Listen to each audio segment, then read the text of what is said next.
Bom dia, boa tarde, boa noite. Paz do Senhor, graça e paz, a paz em Deus, paz de Cristo. Eu não sei como você está acostumado a ser saudado ou a saudar seus irmãos, mas fique aqui o meu desejo de paz ao seu coração. Meu nome é Tiago Guedes e estou aqui a pedido do nosso pastor Micael para falar um pouco sobre a palavra de Deus. E o texto ao qual eu vou falar se encontra em Efésios 4, a partir do versículo 11. Eu vou usar uma Bíblia que eu já tenho há algum tempo, eu quase nunca uso, mas ela tem uma tradução muito boa, dentro do sentido que eu gostaria de ministrar essa aula. Todas as traduções, elas no fim, elas têm a mesma essência, ainda que com algumas palavras diferentes, mas eu escolhi essa para hoje. A Bíblia judaica completa, e ela tem uma tradução um pouquinho diferente. Efésios 4, a partir do versículo 11, diz assim: além do mais, ele concedeu algumas pessoas para emissários, algumas como profetas, outras como proclamadores das boas novas, e outras como pastores e mestres. Sua tarefa é preparar o povo de Deus para a obra de edificar o corpo do Messias, até que todos cheguemos à unidade implicada pela confiança e pelo conhecimento do Filho de Deus, e à plena virilidade, segundo o padrão de maturidade estabelecido pela perfeição do Messias. Amém? Então, é um texto bem conhecido. Efésios 4 me fala dos 5 ministérios, os 5 dons ministeriais. E o que me chamou a atenção e que eu gostaria de falar hoje é sobre a maturidade. Se olharmos no original, o termo para maturidade, para estar completo, para atingir a plenitude, a estatura do varão perfeito nesse texto é teleios. E teleios significa um fim, um propósito, entendeu? A obra completa, aquilo que não é preciso acrescentar nada, que está pronto. Significa que está consumado. É uma ideia de ser inteiro. E nós precisamos caminhar nesse sentido, de ser inteiro, de acordo com aquilo que Deus preparou para nós. E a gente só consegue ser inteiro se a gente usar um único padrão, que é o padrão a pessoa de Cristo. Nós precisamos nos comparar continuamente com Cristo e pensar: estou caminhando para a estatura do varão perfeito? Estou caminhando para a maturidade, que é ser como Cristo? Estou caminhando para a maturidade, que é estar completo, favorecer que os meus irmãos sejam completos como o corpo de Cristo? E ser como Cristo é o que deve nos mover. Talvez algumas pessoas creiam e de fato é. As pessoas vão pensar: é impossível ser igual a Cristo. Realmente é. Só que deve nos mover é o desejo de ser como Ele, de entender que nós precisamos ser como eles. Não por obrigação, não por medo, não porque temos medo do castigo que possa vir caso a gente seja achado diferente daquilo que Cristo quer. Mas por entendermos que Ele morreu por nós e que Ele merece que nós sejamos melhores a cada dia. Nós nos movemos por amor, não por medo. Se você ama Cristo, você quer agradá-lo com todo o seu coração. E é isso que nos move. Não para alcançar uma salvação, porque Ele já nos salvou. Tudo que precisava ser feito, Ele fez naquela cruz. Tudo que precisava ser feito, Ele fez na cruz. Nós não precisamos fazer nada para ser salvos. Nós apenas caminhamos para estar com Ele em amor, em paz. Como Paulo disse: não que eu tenha alcançado a perfeição, mas prossigo para o alvo. Nós precisamos prosseguir para o alvo. E no versículo seguinte, Filipenses, quando ele diz isso, ele diz que todos nós que alcançamos a maturidade devemos ver as coisas desta forma. Se assim não for, o próprio Deus vos esclarecerá. Então, se você não consegue entender isso que eu estou falando, ou não que você não querendo desmerecer caso você não entenda, meu irmão, não me leve a mal. Mas se você ouve essa palavra e te causa estranheza, peça a Deus, ore a Deus, que Ele esclarecerá e você conseguirá entender a obra da cruz, a obra da graça. Entenderá que Deus não quer que você faça nada para ser salvo. Ele já te salvou através da pessoa de Cristo. Amém? E esse desejo por estar maduro tem que estar dentro do nosso coração. E não que nós consigamos chegar à maturidade, quem nos dá é Ele. Mas aquele que começou a boa obra em nós é fiel para terminar. Fiel para terminar. Então devemos nos lançar aos pés dele em adoração, em oração, crendo que se nós pedirmos, Ele operará em nós, tanto querer como executar, e nos fará maduros. Esse texto que chamou muito a minha atenção, e eu gostaria de explorar hoje, é a questão da maturidade. E o texto nos mostra dois tipos de maturidade: a maturidade pessoal e a maturidade coletiva, enquanto corpo, enquanto povo, enquanto igreja do Senhor. E enquanto a maturidade pessoal, 3 pontos são muito importantes, né, para que você consiga se achar maduro, se entender maduro ou buscar a maturidade. É a questão da totalidade. É o primeiro ponto. Você precisa buscar um alinhamento total, completo, de todo o teu ser com a vontade de Deus. Se você não for completo nessa vontade, você não está maduro ainda, porque algo em você ainda se desvia para aquilo que não completa a obra de Deus na sua vida. Então você precisa estar totalmente alinhado com a boa, perfeita e agradável vontade dele. Sempre a vontade dele. Se assim não for, nós não caminhamos para a maturidade.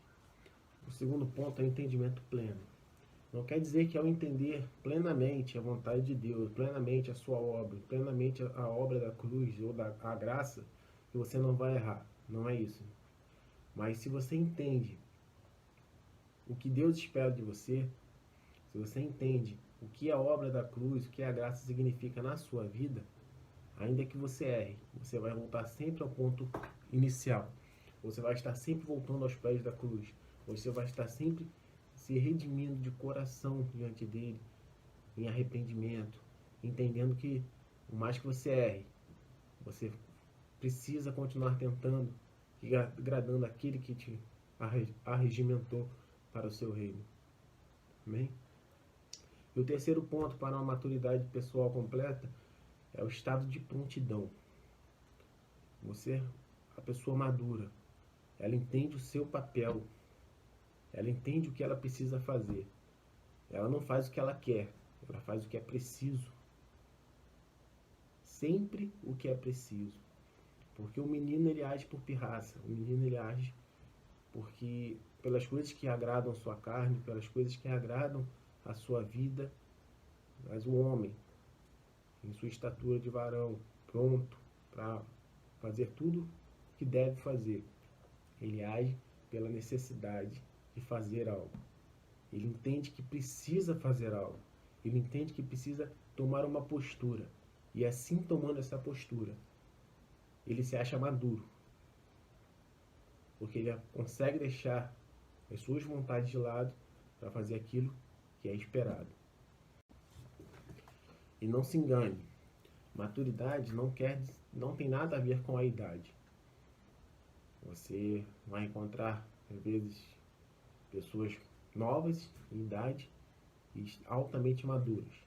Como você pode encontrar pessoas com muitos dias e totalmente imaturas. Né? William Shakespeare, que na sua obra O Menestrel, ele fala isso, que depois de algum tempo você aprende que maturidade tem mais a ver com o tipo de experiência que você teve do que com o número de aniversários que você celebrou. Isso se vale também para a fé. Você vai encontrar neófitos, pessoas recém-convertidas, recém-batizadas, que são muito mais maduras, entenderam muito mais a obra de Deus, entenderam muito mais a redenção da cruz do que pessoas, às vezes, com décadas de igreja. E o maior segredo, talvez, para se manter e alcançar a maturidade é o autoquestionamento. Confrontar-se o tempo todo e pensar: eu que pretendo ser uma obra completa, que quero ter todas as minhas arestas aparadas, espero parecer com Cristo, devo me portar dessa forma? Devo agir desse jeito? Como eu deveria agir? Como Jesus, a minha matriz, aquele pelo qual eu me movo, aquele que eu devo ser imitador, como ele agiria? Esse é o questionamento que nós devemos ter a cada instante, a cada momento devemos nos pensar.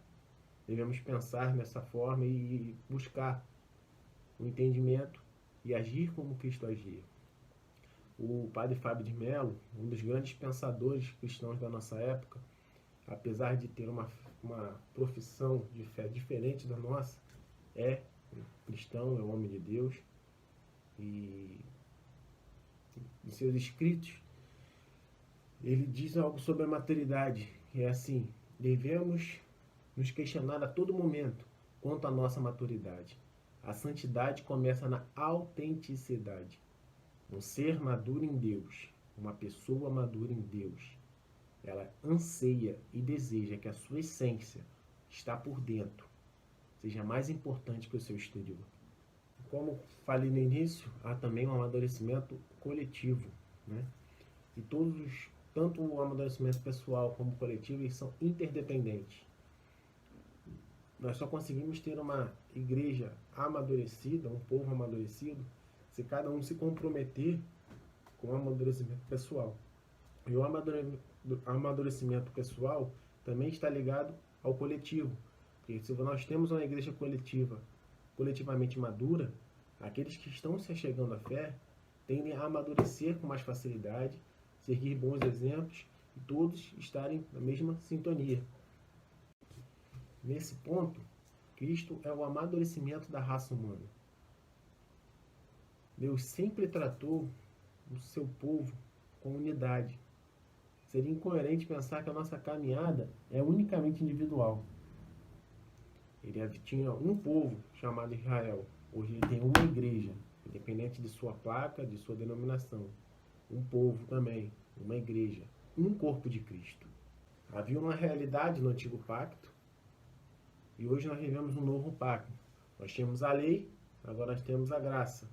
Precisamos amadurecer nessa graça.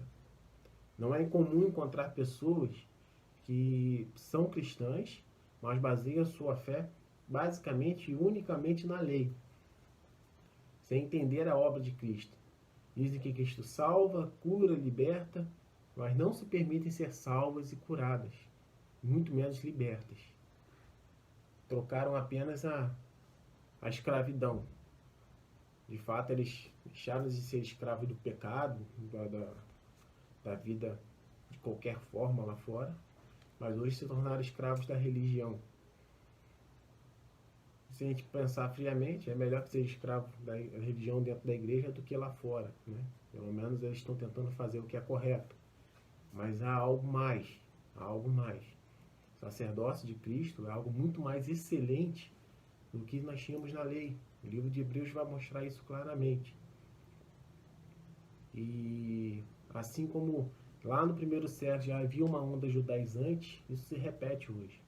Confesso que eu fui muito judaizante, né? Eu acho, por ter aprendido assim, por ter seguido pessoas que pensavam assim, eu comecei a achar que era necessário ter um talit, tocar o shofar, ter uma menorá, uma hanukkah, mas isso, quando hoje com o amadurecimento, não que eu tenha alcançado o amadurecimento completo ainda, mas com a medida que Deus vai revelando o verdadeiro querer dele para nós, eu olho para essas coisas e comecei a enxergar a Cristo. São tipologias, são representações no Antigo Testamento daquilo que viria, o próprio Cristo. E não baseando a minha fé nessas coisas. Minha fé é baseada unicamente no Cristo, na obra da cruz. Essas coisas que estavam no Antigo Testamento devem ser observadas, sim. Nós devemos olhar, devemos ir lá beber no judaísmo, entender a origem das palavras, o significado, o contexto histórico de cada passagem. Isso é importantíssimo. Mas não devemos abrir mão do que somos. Gentios alcançados pelo Evangelho da Graça. É isso que nós somos, é isso que eu sou. Um gentio que foi alcançado por Cristo através de sua graça. Amo Israel, oro pela paz de Israel, oro pelo povo judeu, amo os meus irmãos. Mas eu não posso perder a minha identidade baseando minha fé e meus costumes naquilo que eles são. E para não ficar nas minhas palavras, Colossenses 2, a partir do versículo 16, diz assim: Por isso, não permitam que ninguém os julgue em relação ao que comem, ao que bebem ou em relação a um festival judaico, ao Rosh Hodesh, ao Shabá. Essas são sombras do que virá. O corpo, porém, é do Messias. Não permitam que ninguém lhes negue prêmio, insistindo na participação de atos de mortificação e adoração de anjos. Tais pessoas sempre contam alguma visão e se orgulham da sua aparência mundana. Eles não se mantêm unidos à cabeça, de quem o corpo todo, recebendo sustento e união pelas juntas e ligamentos, cresce como Deus concede. Se como o Messias não morreram para os espíritos elementares do mundo, por que então deixam-se incomodar por essas regras? Como se ainda pertencessem ao mundo. Não toque nisto, não coma isso, não manuseie aquilo. Essas proibições dizem respeito a coisas que devem perecer pelo uso, não por serem evitadas. Baseiam-se em regras e ensinos humanos. Eles têm aparência de sabedoria, com suas observâncias religiosas autoimpostas, falsa humildade e ascetismo. Mas não tem valor algum para refrear as pessoas de agir de acordo com a velha natureza. Então não são as regras do mundo que vão nos salvar. Não é o festival judaico, não é o talit, não é o shofar, não é a menorá, não é a lei. A lei foi dada por Deus e para nos frustrar. Porque homem algum conseguiria, mas o fim da lei é Cristo. Ele veio, conseguiu e nos comprou para ele. E ser maduro em Deus também é isso, é entender que nós somos o que somos. Precisamos entender que a obra de Cristo é muito mais do que regras feitas por homens. Cristo morreu para aniquilar as ordenanças humanas. Ele morreu para colocar dentro de nós um sacerdócio verdadeiro, guiado pelo Espírito Santo. E nós não precisamos de ninguém para dizer você pode ou você não pode fazer isso. E não estou negando os dons ministeriais. Deus deu alguns para pastores, outros para mestres, evangelistas. Mas essas pessoas estão para guiar o povo. O que desperta em nós a vontade é o Espírito Santo. Os nossos pastores falarão conosco, mas é o Espírito Santo quem testifica dentro de nós e nos faz mudar a nossa postura. Nós não precisamos de ninguém mais apontando. O Antigo Testamento era o aio. Cristo é a renovação da mente. Então, nós precisamos entender que cabe a nós, cabe ao Espírito Santo que foi colocado dentro de nós, nos guiar. E nós não fazemos isso por medo da lei, medo do castigo, medo da lepra, medo do gafanhoto. Não. Nós fazemos por amor. Maturidade em Cristo é fazer por amor. Entender que tudo que nós temos foi Ele que nos deu. E enquanto no antigo pacto havia uma casta de sacerdotes que sacrificavam pelo povo, que ensinavam a lei, que criavam novas leis, as chamadas leis de cerca, para evitar que as pessoas caíssem e pecassem. Hoje, Cristo habita em nós. E é Ele próprio que nos ensina. Como diz no livro de Hebreus, capítulo 8, versículo 10. Eu lhes serei Deus, e eles serão o meu povo. Escreverei as minhas leis dentro do seu coração. A lei de Deus está gravada dentro do seu coração, dentro do meu coração. Observá-las faz parte de nós. Nós não fazemos por medo. E essa circunstância do antigo pacto, que totalmente punitiva, a sociologia vai chamar de uma sociedade de solidariedade mecânica, onde a obediência, o respeito, o zelo e a preocupação era feita apenas por medo. É como se alguém andasse de carro e só respeitasse o limite de velocidade porque há um radar, porque há um oficial da lei que vai multá-lo. Enquanto no novo pacto, a sociologia chama de uma sociedade de solidariedade orgânica. O cara não vai correr com o carro porque ele entende que o limite de velocidade foi criado para preservar vidas, para preservar a sua própria vida, a vida de outros e para manter uma ordem. Então ele entende que a atitude dele favorece todo um coletivo. E se nós olharmos para a nossa realidade enquanto igreja, isso é importantíssimo. Se nós abraçarmos o novo pacto, entendendo que todas as pessoas são importantes, que não existe trabalho, função ou execução de qualquer tarefa mais importante do que outra, nós vamos entender que a irmãzinha que vai para a consagração desafinada, mas canta de todo o seu coração, tem o mesmo valor daquele super ministro de louvor que canta no culto de domingo à noite. Nós vamos entender que qualquer irmãozinho que fale de Cristo no seu trabalho, no seu dia a dia, tem o mesmo valor do que o pastor que prega no púlpito nos domingos à noite.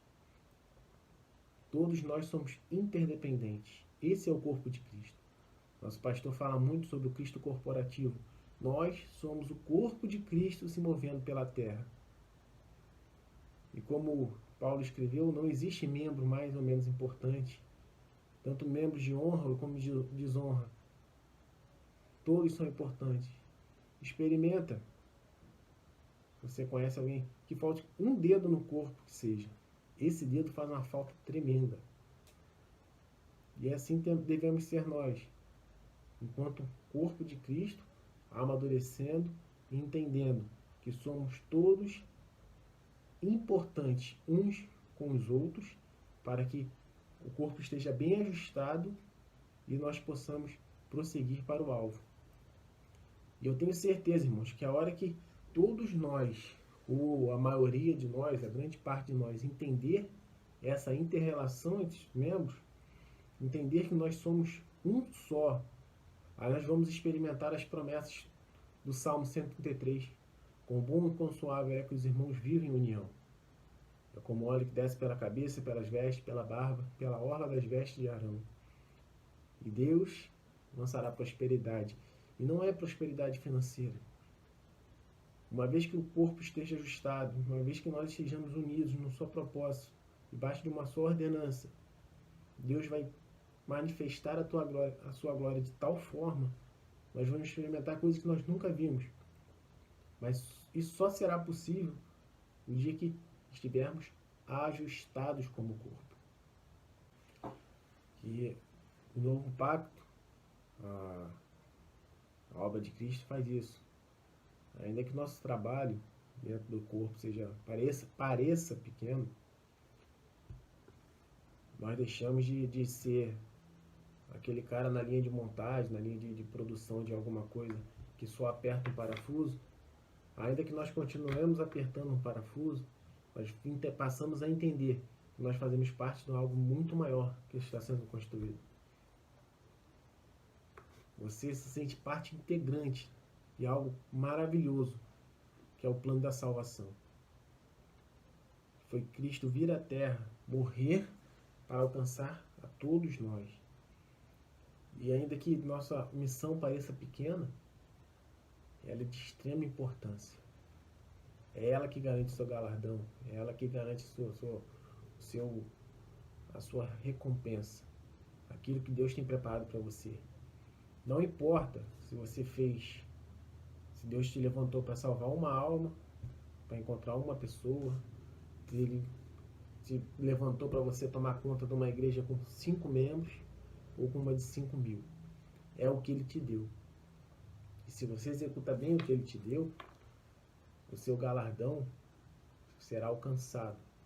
Porque às vezes nós costumamos olhar as coisas sobre a ótica humana. A gente começa a pensar que o cara que Deus levantou para 5 tem um galardão menor do que o que Deus levantou para 5.000. Deus não é injusto. A gente parar para pensar, é a mesma linha de pensamento do dízimo. O dízimo do nosso irmão que ganha R$500, os 10% dele, tem o mesmo valor do que ganha 5.000. E Deus, isso é justiça de Deus. Deus não olha com a ótica humana. Ele dá e Ele cobra de acordo com o que Ele dá. E Ele dá conforme cada um é capaz de executar. Nós devemos estar felizes, porque estamos executando aquilo que Deus preparou para nós. Amém? Então, que a gente comece a entender o nosso papel no amadurecimento da igreja. Nós buscamos amadurecer como pessoas, como cristãos, como os membros do corpo, e a contribuir para o amadurecimento do corpo. A raça humana era menina, hoje ela é madura. Nós precisamos fazer o que Deus quer que nós façamos.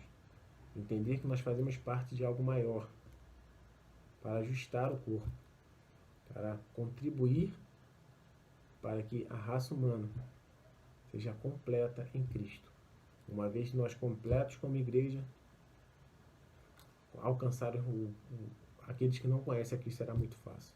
Então, que nós não esqueçamos para o que nós fomos chamados, que nós abracemos aquilo que Deus preparou para cada um de nós, que sejamos maduros e reconhecer e entender a boa vontade dEle, contribuir para o crescimento da igreja, dos nossos irmãos e nosso próprio crescimento.